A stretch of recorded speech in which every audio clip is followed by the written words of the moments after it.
What day is it? Wednesday? I think it's Wednesday. Yeah, it's Wednesday. Yeah, so good morning, everyone. Good morning, Elisa. Miss Elisa.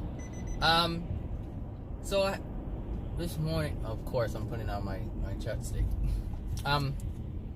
This morning I wanted to, talk about, well, let me see. I don't know what I want to title it. I guess I can think about that later. Well, the title helps me along, so I might as well pick one. So, okay, so today I want to talk about duality. And the reason why this topic or whatever came up is because of the types of videos that I make, and the reason why people listen to it. So the reason why people listen to my videos is because they want to, in some way, shape, or form, transform themselves. And so they find the information that I present as beneficial. It could just be knowledge without transformation, just knowing more, or it could be, like I said, someone's really trying to transform themselves and understand themselves better. But in order to transform yourself, you have to understand yourself. You have to understand where you are.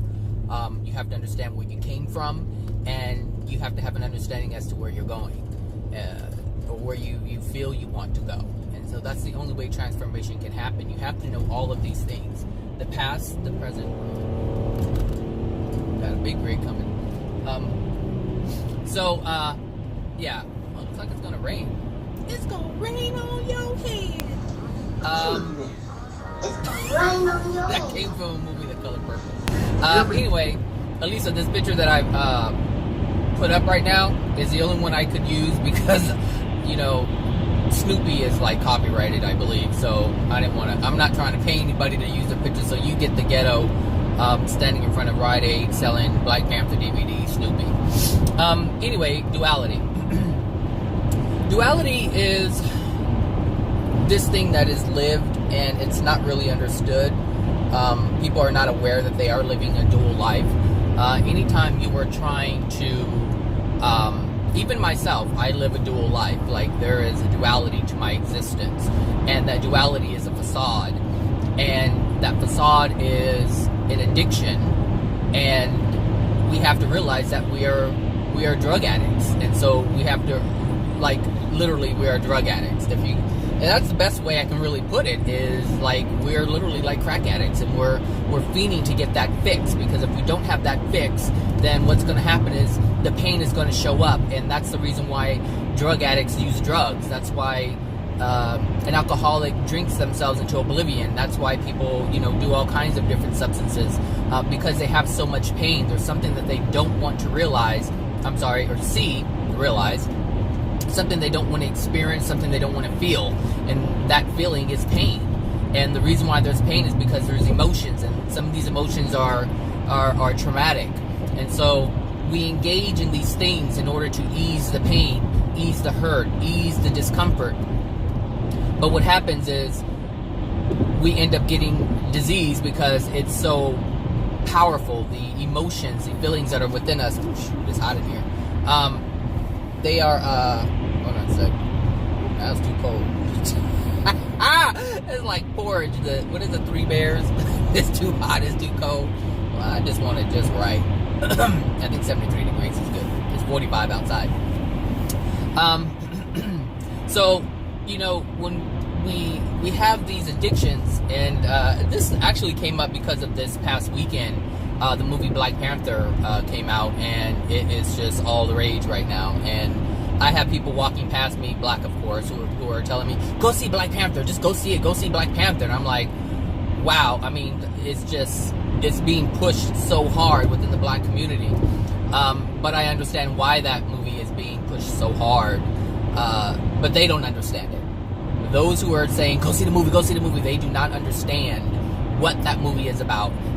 They don't understand why that movie is so exciting for them, why it brings so much hope.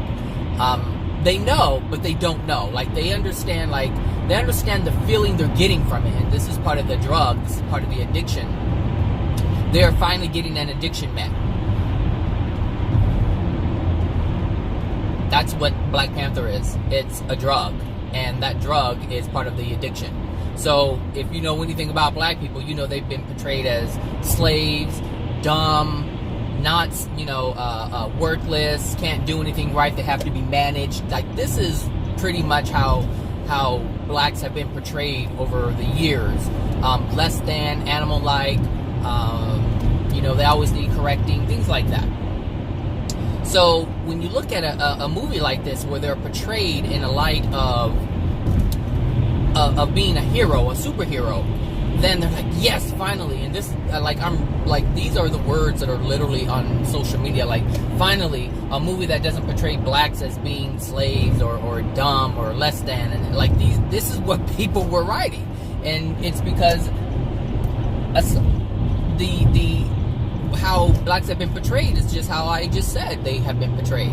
And so that is a hurtful those are hurtful things to experience, because it's saying that if you're black, it's saying that you are less than, you are animalistic, you are this, you are that, you are whatever, you're a thief, you're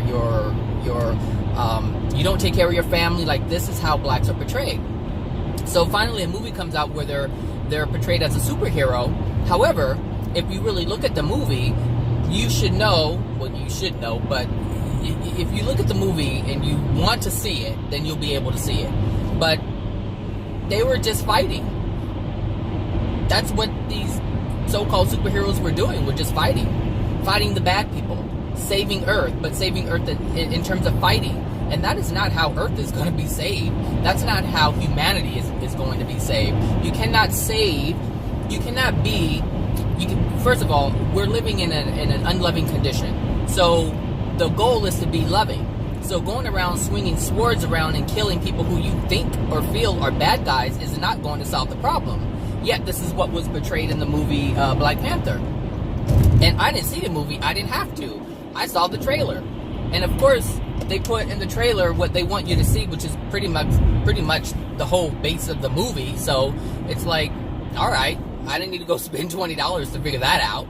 So, you look at it, but they don't understand that they're still being portrayed as violent people. That's it.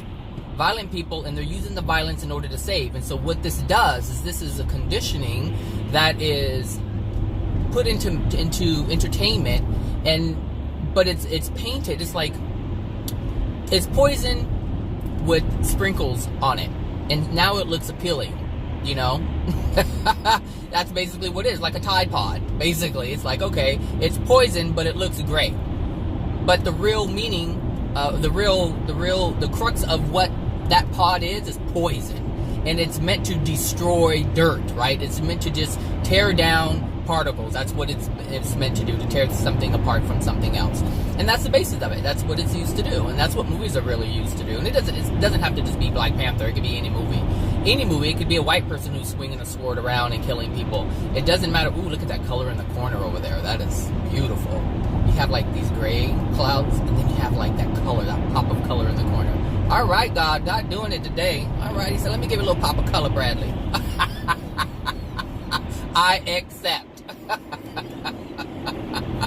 That is really amazing, though. So it's hot in here. So, yeah, duality. Back to duality. When we try to improve ourselves, when we try to improve our soul condition, and I even find this within myself. It's like you're covered in crap, right? And you realize you're covered in crap, and you want to cleanse yourself from it. But you have one leg out of the cesspool and one leg in the cesspool. And on one hand, you're trying to do the right thing and cleanse yourself, but on the other hand, you just can't let go. You just can't let go. And this is one of the reasons why I don't watch movies, because I'm aware of what the movies do. Subliminally, I know what these movies can do. I know what entertainment is used for, and I had pointed it out yesterday. You have a movie that is 1 hour and 45 minutes, but then you have you have an hour and 35 minutes of pain, suffering, killing, raping, manipulation, lying, all of these things, all of these unloving things for the majority of the movie. But then you have the happy ending. You have the where, you know, I was just watching, what was I watching? Okay, so I watched a couple of movies. I watched Fences with Denzel Washington and Viola Davis. Great acting. I will give them that. Some amazing acting. But when I was looking at the story, I mean, in the beginning, it was just like, okay, you have Denzel Washington, who is a well-known actor, respected by many. Well, respect really doesn't mean much, but I'm just saying, respected by many. And then you have him acting and calling his own people niggas, and his come here woman, and being and belittling his wife, treating her like she's some dog, and then fights his son and cheats on his wife. And I'm like, what is this? What is this? All for what? 3 minutes of understanding at the end with Viola Davis? And I'm like, this is ridiculous. Like, this is just so ridiculous. It's like, how can you have all of that going on and on and on for an hour and a half, and then you put something loving at the end, and then you say, you know, this is a masterpiece. I'm like, really? Oh my gosh, like, how much conditioning and reinforcement was put into the minds of these people? I mean, an hour and a half of negative conditioning. And then, okay, so that was over, right? I saw that one. Then I watched, what was, I don't know, Extortion. I think it was a movie called Extortion. And so in the beginning, you know, it starts off great, as most movies do. And then something tragic happens. Something where they go on a boat ride, and they're like, Daddy, let's go on the island. So they go to the island. And then they get stuck. And then, I don't know what these people are doing. Then they get stuck on the island. The boat don't work. And then these Ethiopians come rolling around on the little tugboat, and they find the people. Now, this is this is the same man that was in that movie with, what is that man's name? Really big actor. He was also stuck on an island. Jewish guy. Anyway, he played Forrest Gump. I forget his name right now, but him. The pirate, I think Ethiopian pirate or whatever in the movie where he was a captain of a ship. Well, that guy was also the guy that played in this movie, and so, you know, he's already portrayed as a criminal, a person who was not on the up and up, right? So he's in this movie, so he's like, oh, I'll help you, man, I'll help you. So, mind you, this family is a white couple, okay? Now, this is more conditioning. So he's like, yeah, I'll help you. But you have to give me $1 million in order to save your family. And I was like, this is so ridiculous. Because it's reinforcing the narrative that is always portrayed and put out there. And so I was like, I couldn't even watch that. I had to turn it off. I was like, this is ridiculous. Because at the end, I already know that the family's going to get together again. But it's not going to be until after all this pain and suffering has been had by this black guy, right? And so I was like, all right, I'm done. But you have to understand, it's all of this emotional stuff in the beginning, because it even if you don't look at it from the black-white perspective, if you just look at it from all the pain and suffering that has been incurred by this family, it's like it's all tragic, and you don't know what's going to happen next, and this is happening next, and all the anxiety is going, and your blood is pumping, and your heart is going, and it's all this stuff, all this negative stuff is just going on. And so, I was like, this is the reason why I don't watch this stuff. But the reason why I wanted to watch it is because I wanted to really see it from the perspective that I have now, and not from the perspective of just the average Joe who watches a movie for entertainment reasons. So, it's like, and the reason why I said that is because I really didn't have any business watching that movie. I didn't have any business watching any of those movies, because I already know that these movies are unloving. I know why they are there. I know why they're made the way that they're made. So it's to create fear. It's to create anger, jealousy, judgment. It's to hate one another for who they are and what they are. So it's all of these different things. These are the reason why these movies are put out. However, how they hook people is the ending. There's usually a happy ending. There's some kind of justice at the end. So they're willing to give you 5 minutes of justice. All right? But in order to get that 5 minutes of justice, you have to endure an hour and a half or an hour and 45 minutes of pain, of discomfort, of negative emotions. That's what you have to give in order to get your 5-minute happy ending. That's just what it is. And it's no different than porn. You're watching porn. If you watch porn, then you watch it however long it is. I don't know what it is, 15 minutes, 20 minutes, an hour and a half. However long, you have to watch all the foreplay, and then you get your little 5-minute happy ending. And that's what it is. That's what entertainment is based on. You have to put in the work if you want to get what you want to get.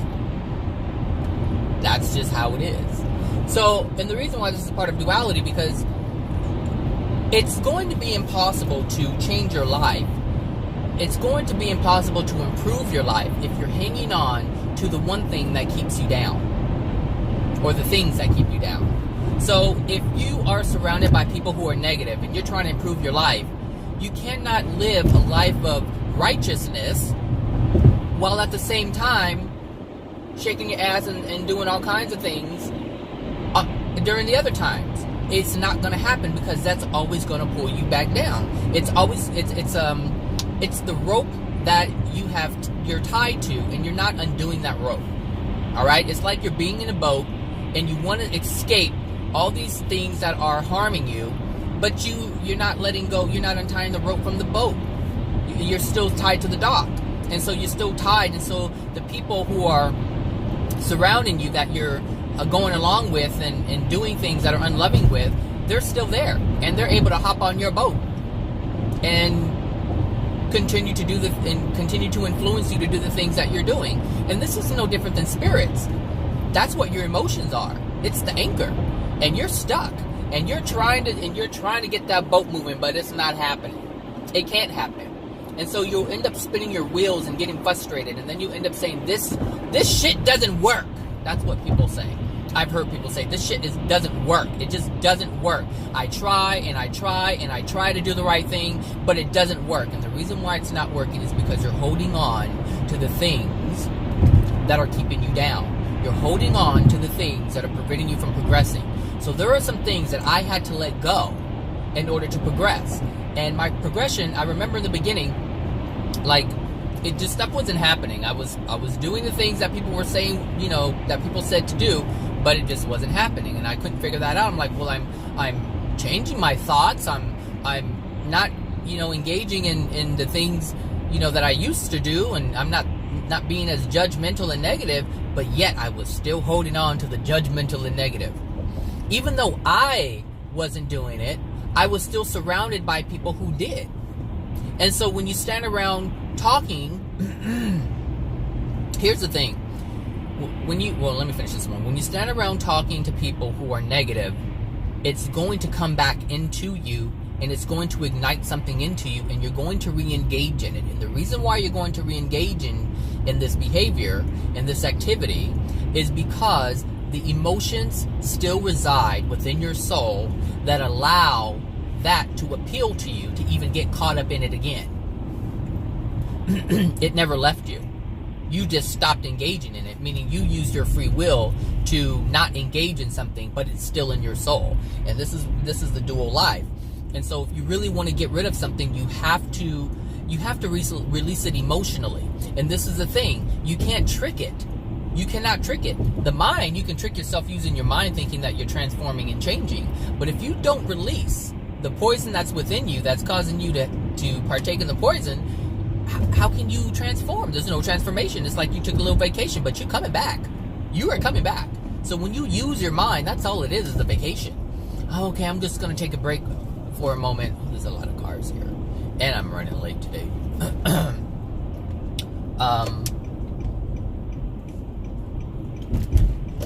Sir, You almost hit me because you weren't paying attention to my signal.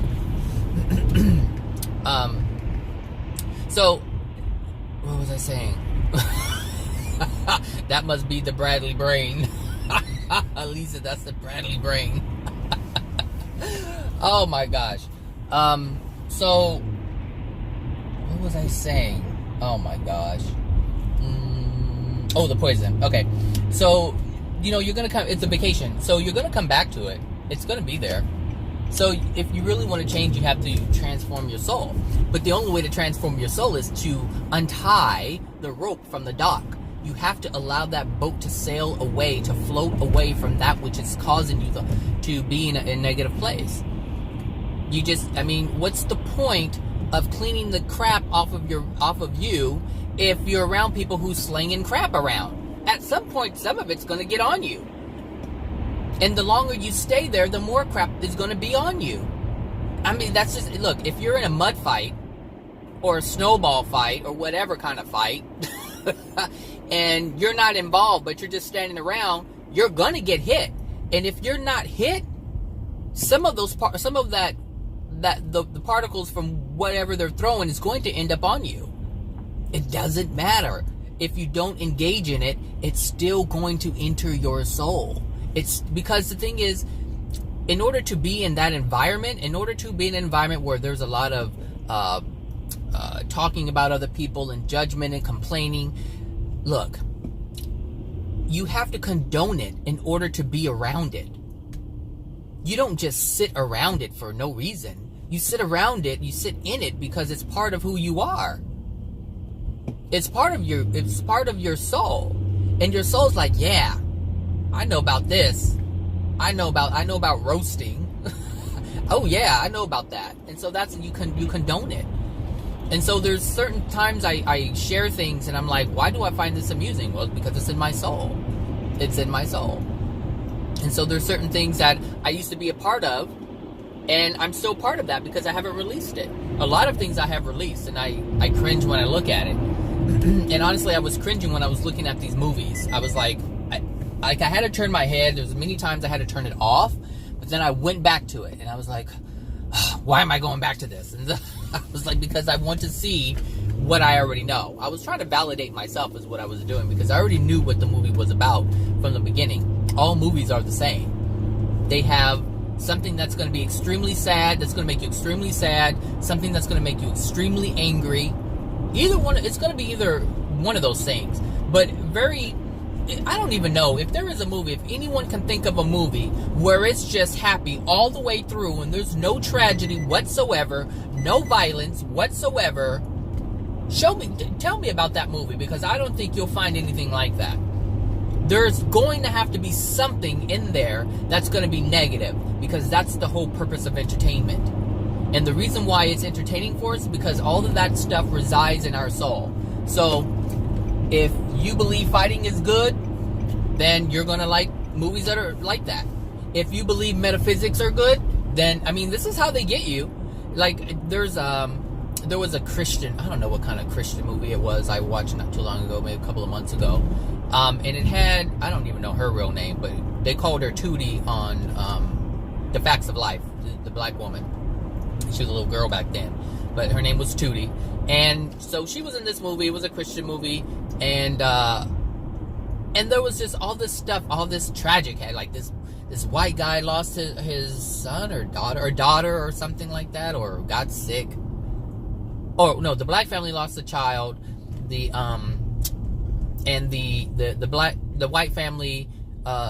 white family's daughter was sick, and she was like gonna die if she didn't get a heart or something like that, or lungs. I think it was a heart. And and so you have all this tragedy, and then at the end everything comes together.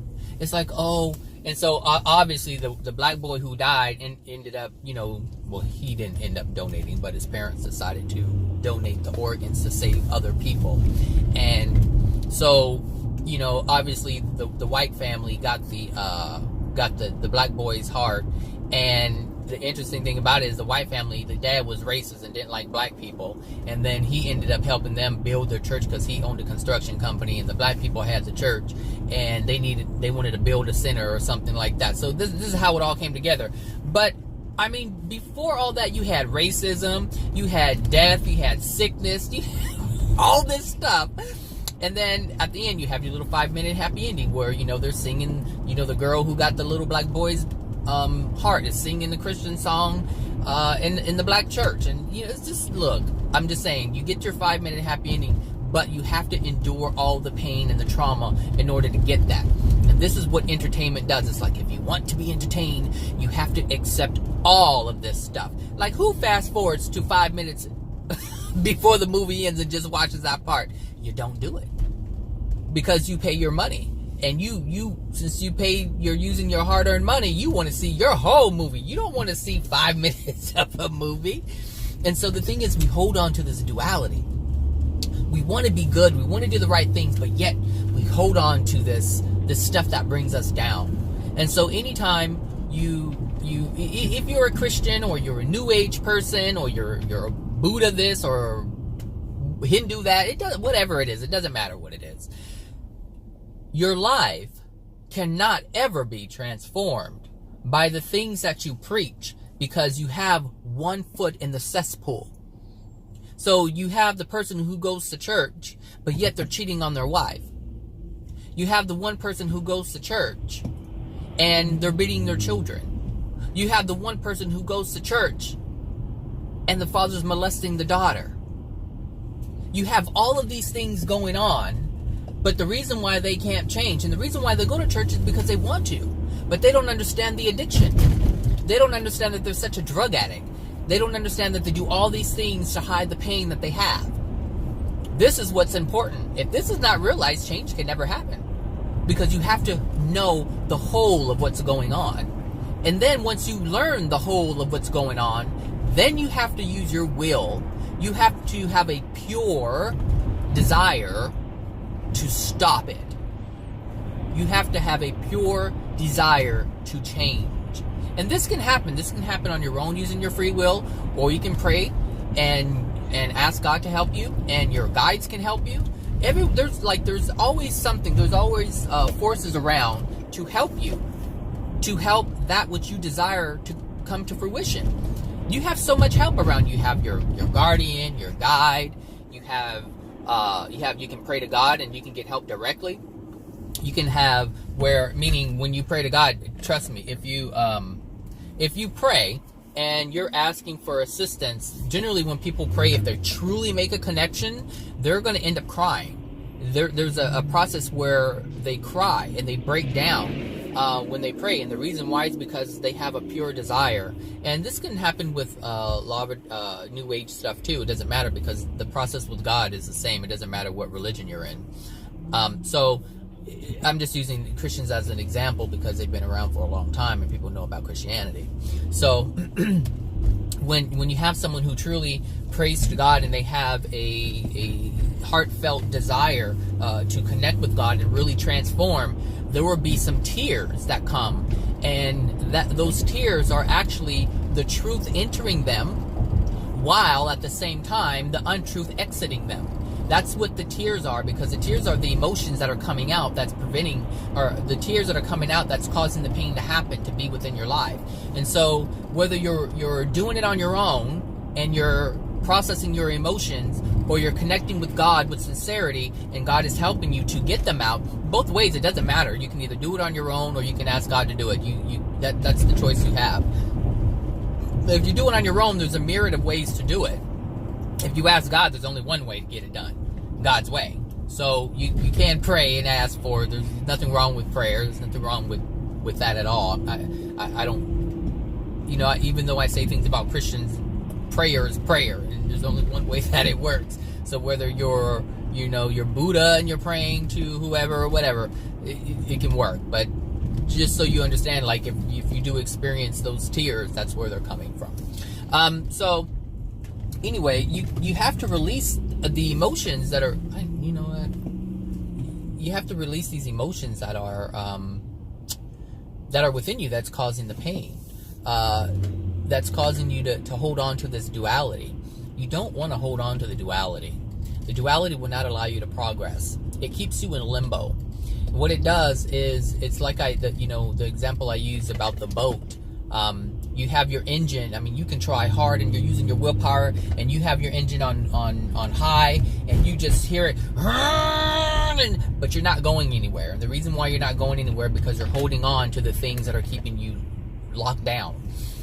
The beliefs, the things that you enjoy on a regular basis, all the things that you are doing to as an addiction, you don't want to let those things go. So for instance, if you have an abusive father, you can't leave that abusive situation if you have this idea that you have to have a relationship with your father. You can't leave if you feel that it's something small, and I shouldn't let something so small come between me and a relationship with your dad. But if your dad is abusing you, then you need to let that go, because your dad is just like any other human being. That's it. I mean, you just carry the same DNA, but that doesn't mean that that person is allowed to abuse you unless you allow it. And if you stay around, then you're allowing it. So it's like you can't expect change or to have a better life when you're standing there being beat up. It's like, okay, you're either going to run away from someone who's swinging at you, or you're going to just stand there and get hit. You have a choice to make, and most people just stand there and get hit. And they're like, okay, you're done. All right, let's go have a beer. Let's go do this. Let's go do that. And then when the person gets angry again, you stand there and you let it happen again. And that's not loving yourself. You have to love yourself, and this is part of the transformation. You have to love yourself first. The thing is, you have to love yourself to even be on a path of transformation in terms of improving your life. You have to. If there is no love, then there's no way you can transform. And it doesn't matter what you present to the world, you're still going to be beat up. That's because your law of attraction is going to dictate that, because you haven't changed anything in your soul. And once you change your soul condition, meaning I'm going to start loving myself, like once that is established in your soul, then you'll start leaving people alone who are abusing you. Then you'll start leaving people alone who are involved in negative activities. Then you'll start just leaving. And it's not like, I hate you, I'm leaving. No, it's just you're going to start focusing on yourself. You're no longer going to have this dual life. You're not going to, go preach sermons in the church and then go sleep around with some young girl in the congregation. You're not going to do that, because it's not within your soul. Because if you have love of self, then you're going to respect yourself. You're not going to degrade your soul condition for some young girl in a church. You're not going to do that, because you love yourself, because you know that there are consequences to these actions. If you love yourself, you will not create negative consequences for yourself. If you love yourself, because if you love yourself, you're going to ensure that you don't feel pain. I don't want to, and I'm not talking about engaging in an addiction. I'm talking about, it went up today. I'm talking about, and I don't have any gas. I'm talking about, like I said, not engaging in those, but I'm talking about on a soul level. You truly want to be a better person. You truly do not like engaging in things that are negative, talking about people and putting them down and stealing and lying and manipulation and using people. Like, all these things are negative things. And if you truly don't want to do these things because you know that they're not good for you, and it's just not good all the way around, then you wouldn't engage in them. But if you're still engaging in these things, and in addition to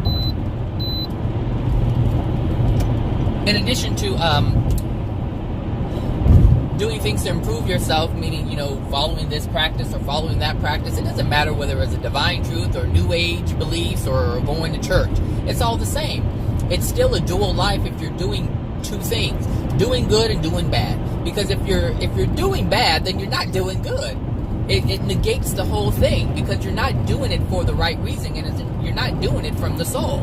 You're doing it from the mind. You're thinking to yourself, this is the right thing to do, I'm going to do it. But in your mind, you really want to go and sleep around on your wife or sleep around on your husband. Because trust me, women do it all the time too. They do it. Oh my gosh, I was I was around these girls. There were 3 girls, and they said, shit. They were just tearing themselves down. They were tearing themselves down, and they didn't even know it. They called themselves hoes, and they had asked I was at a restaurant, and they said, can we have 3 cups of water because we some thirsty hoes? And I was like, oh my gosh, do you really hear what you're saying? Like, are you not hearing that you're tearing yourself down? And the reason why they would do something like that is because it's believed. They have grown up in an environment where men use this on a daily basis. Like, they say, like, women are hoes and women are this, women are that, and they've accepted that as an identity. And so when they're like, oh, so when they try to say things like, oh, you know, I'm not going to drink as much, you know, because I want to do better, it can't happen. Because the belief that they already have is that they're not worthy of stopping. They're only worthy of the destruction of that which they are carrying out. That is the truth of their soul. And so no matter what anyone says when they're an addict, they can say, you know, oh, you know, I know, you know, the drugs are, you know, destroying my life. I'm going to stop, you know, I'm going to get myself together. And then they stop for a little bit, but then they see somebody, you know, shooting up or doing something. They're like, hey, can I get some of that? And it's the same thing. They can't stop it because it's part of their soul condition. And that's the thing. It's like they use their mind to try to create this cleanse being, but yet their soul is just soaking in a cesspool. And so you can't get out of the crap because your soul is just sitting there in all the crap. So that's the duality. Your soul is dark with a bunch of emotional pain within it, and your mind is like, I don't want to do that anymore. I'm going to engage in all the light. I'm going to engage in all the love. Meanwhile, your soul's just basking in shit. That's basically what's happening, and that's the dual life that we lead. And so when I say, you know, I want to, you know, I'm trying to be a more loving person, and then there's an aspect of me who shares something that's unloving, I have to recognize that there's something within me that's still unloving. I have to recognize that. And then once I recognize it, I have to have a desire to not be a part of that anymore. Like, it really has to be a soul-based desire. It has to be a heartfelt desire. It has to be a pure desire. That's what needs to happen. So, that's duality. You know, it's just you have to be mindful of what's going on. What are we engaging in that is keeping us down? I mean, I don't really. Okay, so I'll just use I'll use myself as an example. Facebook is the only thing that I really engage in that is unloving. Like, because there are people. I saw an opening back there, but I think I'll take this opening instead. Because both of them were presented to me. Oh my gosh. So, you know, so Facebook. So here I am on Facebook. I use Facebook for a lot of things. To share content, positive content. But I'm also being not bombarded, because I'm not bombarded with negative things, but I am bombarded with negative things. They just don't know it's negative. They think it's positive. But whatever. It's mainly their addictions that they're sharing, just addictions. Meeting people's addictions. The whole, you know, light, love, rainbows, butterflies, and stuff like that. It's not negative, but it's keeping the person from realizing what's going on in their life. Like, you can't, that's part of the addiction. Like, you can't see the darkness within you if you're always engaging in things of rainbows, butterflies, and whatever else I used in the past. You just can't do it.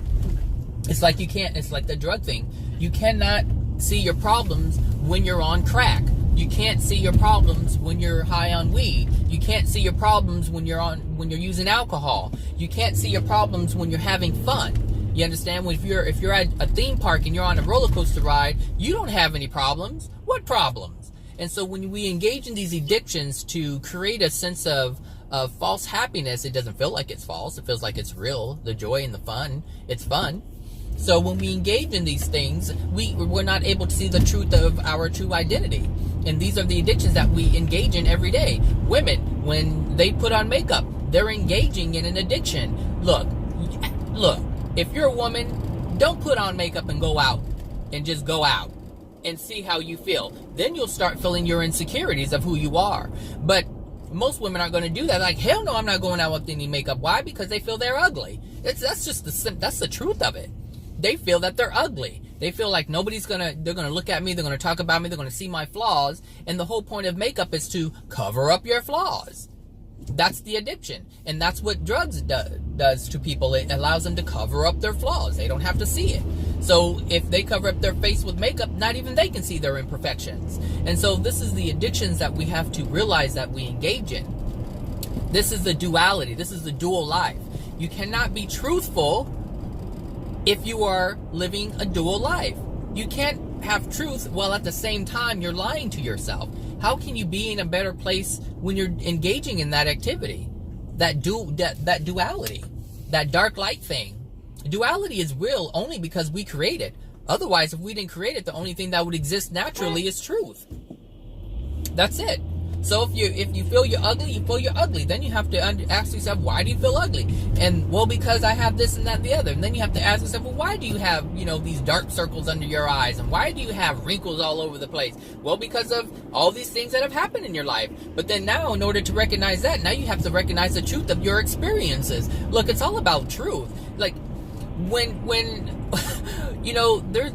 when people say that God is truth, like the only thing that exists is truth, like God's creation is perfect and true, that is absolute truth. Now that is an absolute truth. Denial comes from human beings. Masking everything. Masking the truth. The truth of what? The truth of your pain. The truth of the things that you've done. The truth of the things that people have done to you. This is the truth. But you can't see that if you're engaging in things to mask it. No. So we have to stop the duality, this dual life that we lead. And we don't even, like I said in the beginning, we don't even know that we engage in this. It just happens. It's second nature. It's second nature. The first nature is to be honest. Second nature, that's being dishonest. That's covering up the truth. So stick with the first nature. The first thing you do, or the first thing you see when you wake up in the morning is you. That's who you are. If you got dark circles around your eyes, there's a reason why you have that. If you have wrinkles, there's a reason why you have that. Everything that is out of place, there's a reason for that. And that reason is you. You created that. Why? Because you allowed things to happen to you for a long time. And over time, it has taken its toll. So, that's it. That's my duality. And I'm sticking to it. So, anyway, I want to wish you guys a happy Wednesday, and I hope that you guys got something out of this video. And like I said, if there's anything you want me to talk about, just let me know. If there's anything that you want to know about, or you're curious about, that you think I may have the answer to, if I have the answer, I'll give the answer. If I don't have the answer, then I'll either tell you I don't know, or I'll try to research it, because if I don't know, then that means that I want to know too. All right? So again, have a good day, and I'll talk to you guys later. Bye now.